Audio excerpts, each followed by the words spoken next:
Hello everybody and welcome to today's story time. Today I'm featuring quite a special person. Some of you may know him as Mr. Farquharson, a local teacher at Laddsworth in Hilton. But to me, Mr. Farquharson is my dad. My dad is a rather funny guy, and he has a very quick sense of humor. Some would say quite British. And he has a knack for writing funny little stories or tales. I'm sure you've heard some of them if you're in his or have been in his class. So today I'm going to be featuring a piece of writing that he wrote for an assembly called Rindacella and the Rasta Maan. Some of you might recognize it, but for those who don't, it's quite funny and I think you'll enjoy it. So, without further ado, let's begin. Ladies and gentlemen, and fellow small oakies, welcome to our assembly. Our tale is one of cruelty and sadness, followed by an act of kindness and compassion. Let's see who wins out in the end. A long time ago, once upon a twice, in a land far, far away. Ach, she means here in Hilton. Ach man, I was trying to make it sound romantic. Anyway, in this faraway land, there lived Rindacella and her 3 sugly isters. Rindacella and the 3 sugly isters rush onto stage with a bucket, rags and a broom, and clothing for the 3 sugly isters, who are all very excited about something. Rindacella, clean my shoes. Rindacella, press my dress. Quick, chickie. Rindacella, wash my wig, asseblief. Rindacella, in response, says, "What's this all about?" The excitement had been caused by the Pransome Hints, who was having a fancy dress Joel to choose for himself a princess. Actually, the Pransome Hints was not such a cool guy.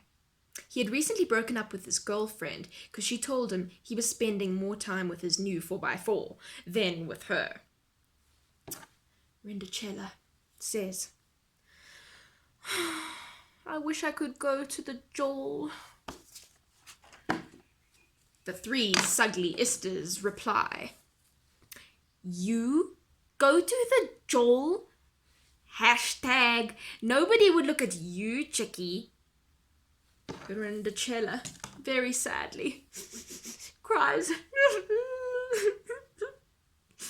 all alone here, and nobody is kind to me now that Mama's gone."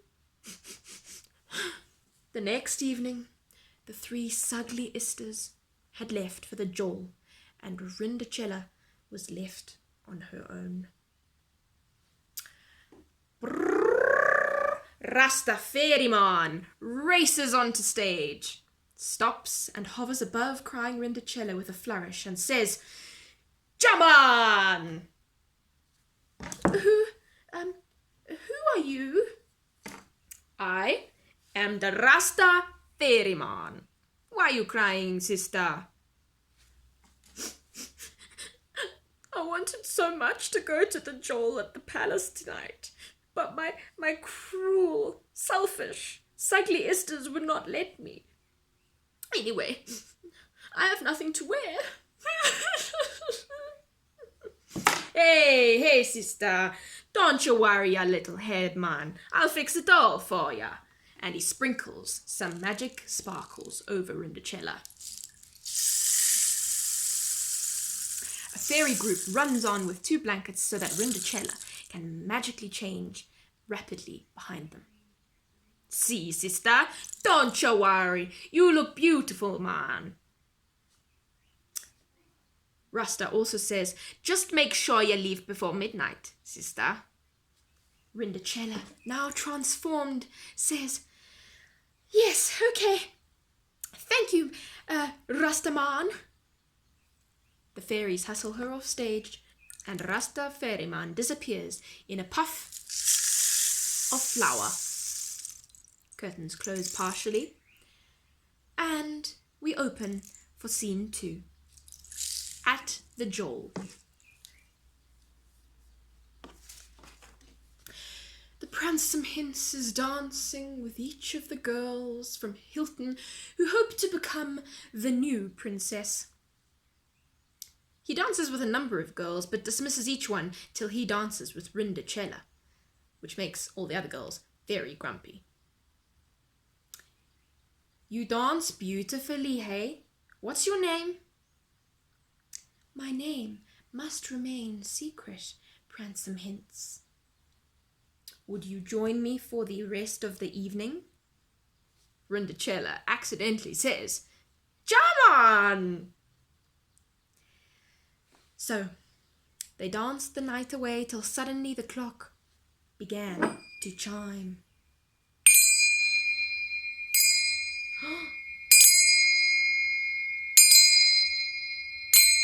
Rindacella realized she had left it too late. I have to leave. She rushes off, leaving her slipper behind. Wait! Oh, now what do I do? How can I find her? Then he finds the slipper. He searches across all the land. Pransome Hince runs across the stage, back and forth, stopping to peer into an imaginary distance under his hand. He looks in Howick. He looks in Maryvale. He looks in Impopomani. You know the story from here. Pransome Hince tries to fit the slipper to all the girls. Yada, yada, yada. Eventually, he gives up. And so Rasta rushes onto stage to stop him. Jaman! Who are you? I'm the Rasta Fairyman. Are you looking for someone? The little sister, perhaps? So, the story goes. The Pransome Hince is taken to Rindacella by the Rasta Fairyman. They try on the slipper, it fits. They marry and live happily ever after in his castle in Montrose. Well, actually, no. It didn't quite happen like that. You see, Rindacella realized that the Pransome Hince liked his toys more than anything or anyone else. Pransome Hince sits on stage playing with toy cars going vroom, vroom. And anyway, she'd already fallen for someone else. Can you guess who? Rasta Fairyman, will you marry me? It is a leap year, you know. And Rasta Fairyman, smiling and thrilled, says, hey, Jaman! The whole group, or assembly, come onto stage. And Rasta Fairyman, arm in arm with Rindacella, says, Jano, there's always another little story inside every story, man. A little something to think about. The Sugly Isters were cruel, selfish, and unkind. Cruelty and selfishness bring sadness and loneliness to others. But the Rasta Fairyman showed different behavior.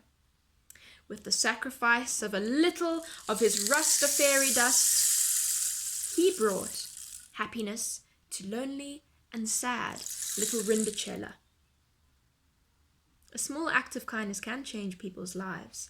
So, little hobbits, we have a challenge for you this week and every week. Find a way to be kind to every person you meet, even those who do not deserve it.